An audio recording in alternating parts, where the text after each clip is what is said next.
Again, guys, I just had a customer call up this morning asking about an app here called Trilobite. Does a bit of prospecting. This looks like a mapping app, which is here, Trilobite Solutions. Now, we'll give us a crack at installing this. It should be able to install directly on the unit because it runs Android and we've got a GPS on it. So we come into Android install update. It's probably going to open up the Play Store. So you want to make sure you have the internet hooked onto here first. Obviously, like logged into the Play Store. I think this app does cost $17 a year or something, but it looks like you might be able to install it for free, and then probably when you download the maps or whatnot, it might charge you. So there it is there. So if we open that up, it looks like it's all going to work okay. Oh yeah, cool. So this is where it's going to hit you up for the subscriptions.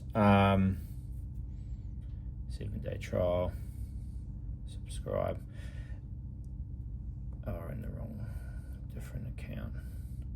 And if I get to it without having that accept.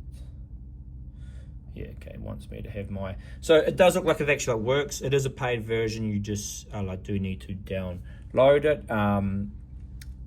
The customer was talking about obviously like using it mirroring off as a phone, which you're better off having it sort of actually up on here, because if you have it on here, you actually get the full screen version, because you can treat this up basically just like, so like a 10-inch, like 9-inch, whatever size screen you have our like head unit tablet. So that is it all installed there and all working like well. So that's our Trilobite app on your unit here.